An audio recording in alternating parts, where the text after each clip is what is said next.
All right, good morning, goddammit. This is Minute Day 272, back and biceps pull day. And today I want to talk about the fact that you likely have average genetics, which is not a bad thing to have, because on average, you're average. You know what I mean? Like, statistically, you're likely to be the average person. And in a bodybuilding context, average genetics are actually not a bad thing at all.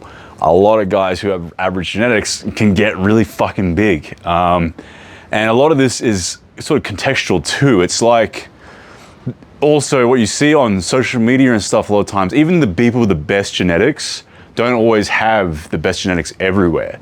And so you see them in these, like for example, if all I ever posted on social media was like my arms sort of like a side angle, like this, like always in this position, you would be like, that guy's got good genetics. But as soon as I go to this side, what the fuck happened? Where's the width? From this angle, I look like shit. This angle, huge, big, meaty, crazy, good stuff. Bam. What the fuck happened? Big shoulders, big chest, looks good. Bam, small chest, thin arms, right? So part of genetics also is more than meets the eye. If I had good genetics, when I went like this, I'd be big, and when I went like this, I'd be wide, and it would look good there too. But that's just unfortunate to have that. But you can't have everything, and average genetics oftentimes are a mix of sort of the good, the bad, and the ugly. You know, you have an area that's kind of good, an area that's kind of shit, an area that's, you know, average, whatever. And that's what I'm going to talk about today, basically, is the reality of average genetics. And the reality is, on average, the average person has good genetics, and I'd say more than average people have what would be considered average genetics, if that makes any fucking logical sense. It's typically a few guys who have terrible genetics, very rare.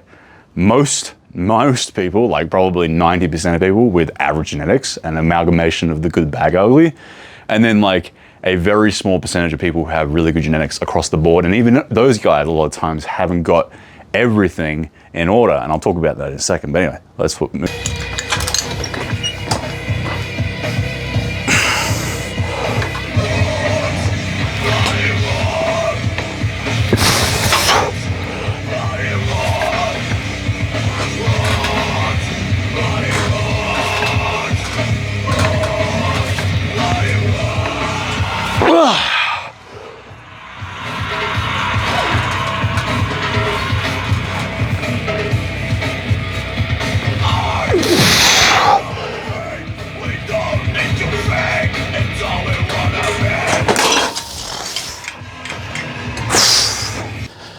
Whoosh.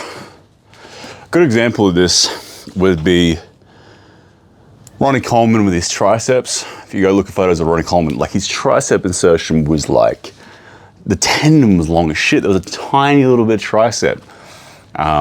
Dorian Yates, his bicep insertions were quite shitty. He had really long insertions, like his bicep was up here. A lot of examples of, you know, even guys with elite genetics don't have everything. And on top of that, overall, everyone can generally get pretty big. Yes, insertions and, you know, muscle bellies can't be changed, but you can get pretty goddamn big. And even with your muscular insertions, be they as they may, if they get big and lean enough, they're gonna look good. And then you've also just kind of got to know your angles. Like again, I sure as shit don't like posing straight on with my arms to the side. Like here, it looks shit, but if I go side on, I look way better. So you got to know your angles, your genetic strengths, all those different things. But even the best of the best don't have everything necessarily. There's only been a few of those guys, and then sometimes they just can't get quite big enough. Like Flex Wheeler and all those guys used to get beat by Dorian Yates regardless because he's just so goddamn big. But even if you have average genetics, generally everyone gets to a similar size in the end. You can, you know, maybe a guy with good genetics can be maybe 5-10 kilos heavier in muscle at a lean state than you. But on average, everyone generally gets to a decent size. It's just then in the end, what looks better based off body composition and muscle bellies and insertions and shit like that. But that's the thing. At first, when you first start lifting, if you have average genetics, First few years are tough because, like a good example of this is black guys. When they first start lifting weights, give them a year and they really look really good because they have really good insertions and muscle bellies that are very, you know, type 2 dominant, and they're just a bit more swole looking, more full, more definition because they have less body fat, a lot of different things going on there. Whereas a white guy, a lot of time, the first few years, they're just like, it's unfortunate. But after 4 or 5 years, I think guys with average genetics can be pretty goddamn big. After 10 years of good, you know, smart programming, good bulking and cutting processes, there are guys that are huge. I mean, I'm trying to think of a really good example. Well, other than myself, maybe. I definitely haven't come close to my genetic peak just because I've fucked things so many times. Plus, I tore my bicep. But before I tore my bicep, earlier this year, when I was at my biggest, I was a very good example of dead on average ass genetics, but getting pretty big naturally. So it can definitely be, you can be pretty fucking impressive with average genetics. People think that if you're average, well, you're gonna look average. No, no, no. If you're average, you look actually quite good.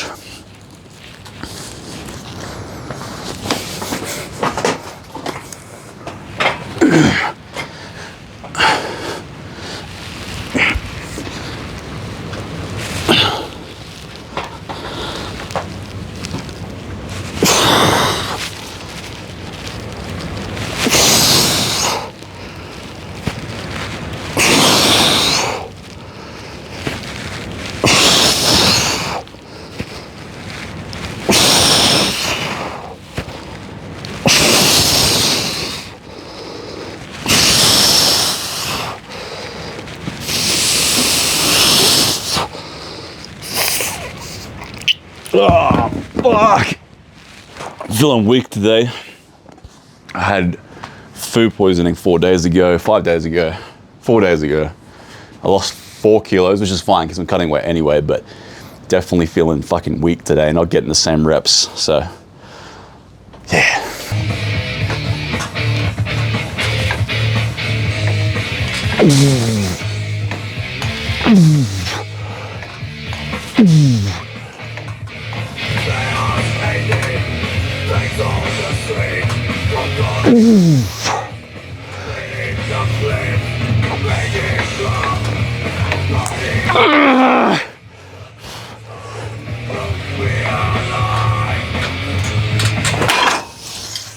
Fuck.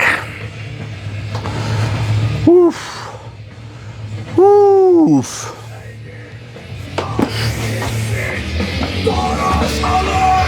I'm sick of this.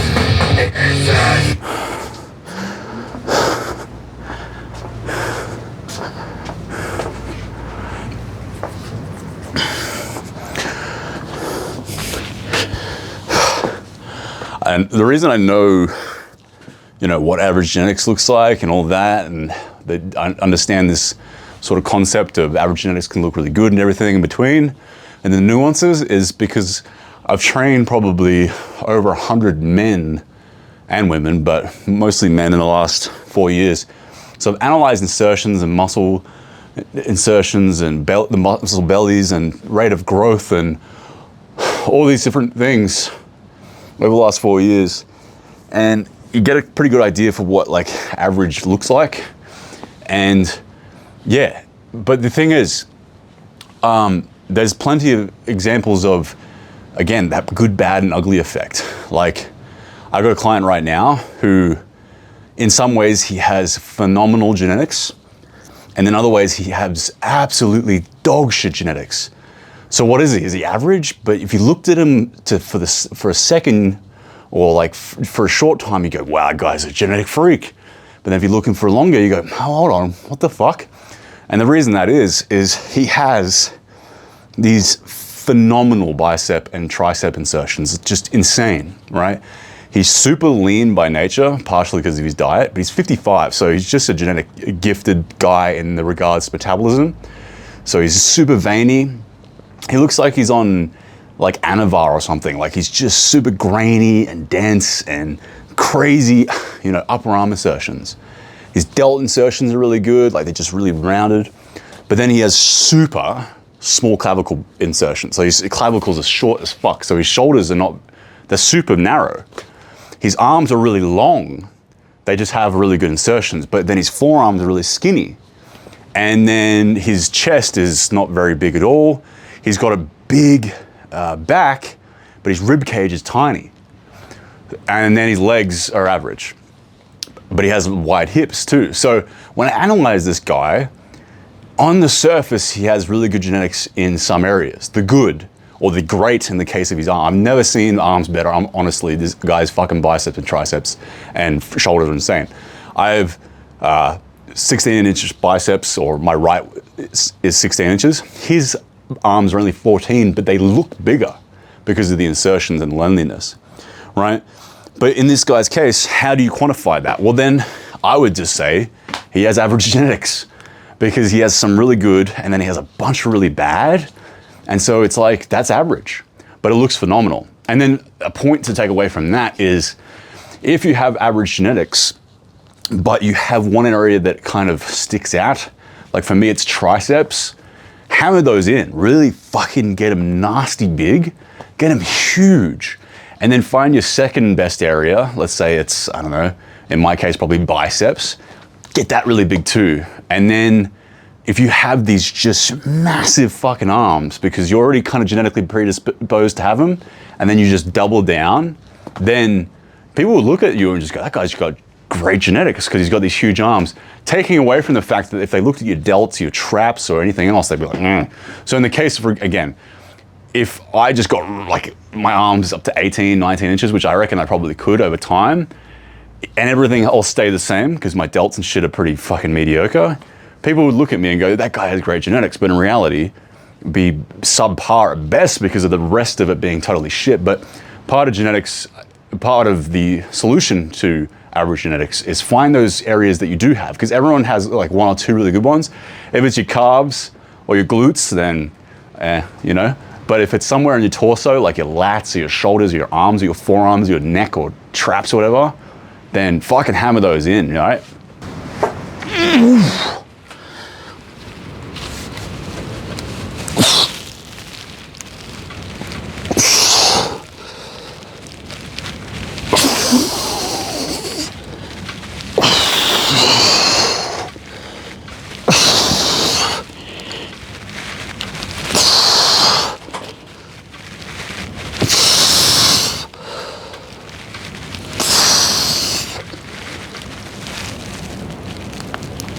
Oh, I feel so fucking weak today.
Oh, fuck.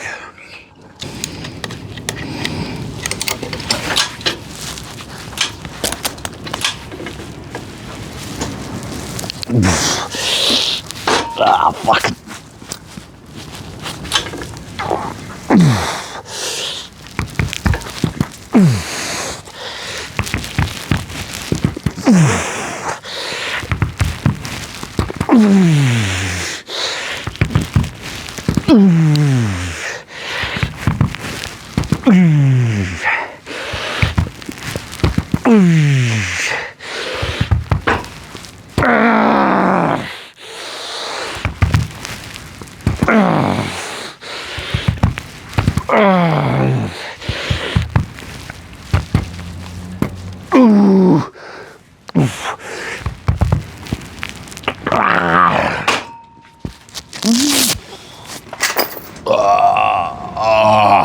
You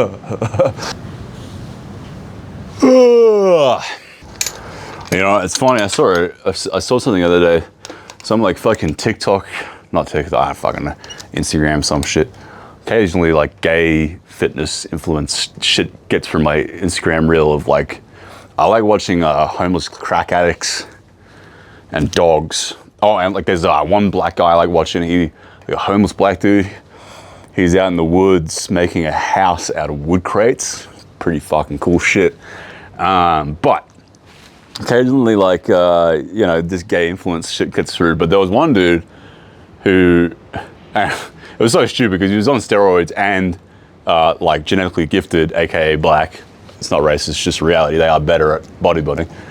He's like, yeah, man, I beat my genetics. And I was like, well, for him, that's stupid because he's got good genetics, but that's a good way of looking at it, actually. The way he said it is, I mean, I beat my genetics, like you beat the shit out of it or something, like domestic. But what I thought was interesting is the idea of trying to beat your genetics. Like if you have bad genetics or average genetics, you kind of can beat them. Like if you start off with average genetics, you become a guy in 10 years where people say you have good genetics, but in reality, you just fucking trained for a while. Like there's so much of that where I've had people tell me that, but even me, someone with definitely not good genetics, someone said, you know, people say all the time, like that people have only been lifting for a few years, they go, oh man, yeah, you got good genetics, eh? It's like, fuck no, I've just been training for a long time. Like, everyone just looks really good after they train for a while. Even people with bad genetics look pretty good. Man, I beat my genetics, dude.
Oh, shit.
All right, gonna do my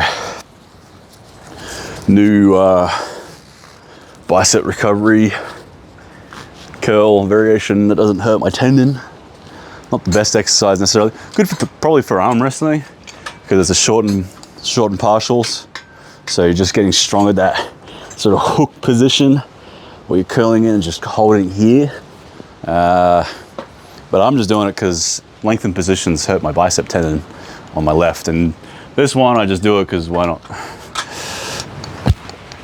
If you got any tendon problems, you know, post-surgery stuff or otherwise, tendinosis, whatever, warm up with the BFR band to just get way more blood than you could normally get in there on a general warm-up. But also just use BFR bands in general because it allows you to use more weight or less weight. We'll get more out of less weight. But at a certain point, you want to start taking this thing off during your top sets because they do seemingly reduce motor unit recruitment.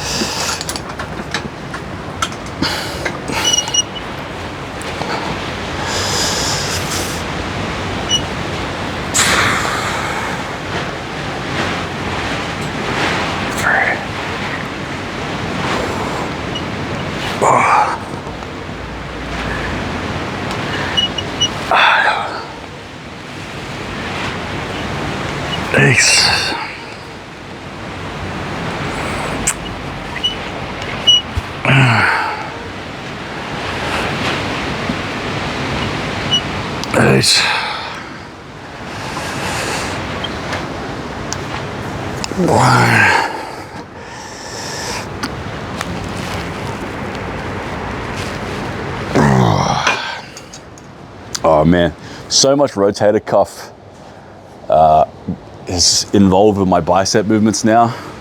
So weird. I mean, it's not weird. That's what happens when you tear something. Other muscles overcompensate, but like just getting like a stimulus in your back. Like obviously I'm also doing a movement where you kind of have to stay rowed in order to do it, but this is such lightweight. When I do it on my right side, I don't feel anything in the back. It's just like trying to stabilize my rotator cuffs.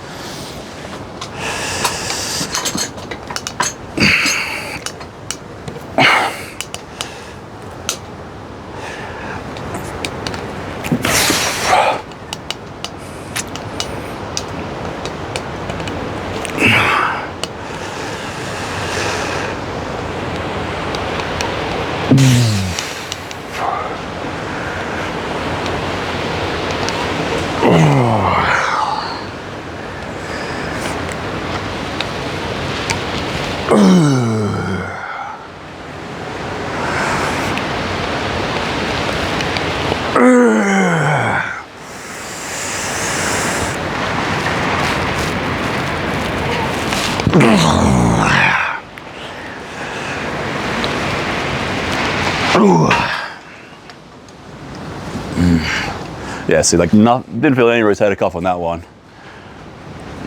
That's how it should feel. But on this bicep, it's here in the tendon, it's here out here. Very little of this going on. Like you can see me squeeze my arm. It's just trying, like I can't really even make it rock hard. I'm gonna see if I can do a full arm. It's good to just test every now and then if how my bicep is going. Let's see how a full lengthened position curl feels on this bicep now.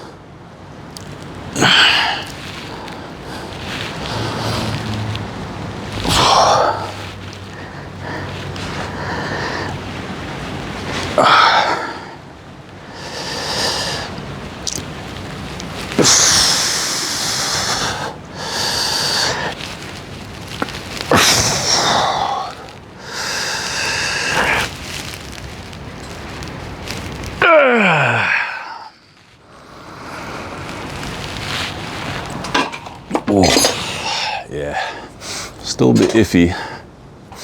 Feels better, but in the lengthened position on the last 2 reps before failing, it just really feels cunty. Not a huge difference now. Inner head of the triceps definitely not the same. The biceps not really too dissimilar. This bicep shrunk though since I stopped training it until very recently.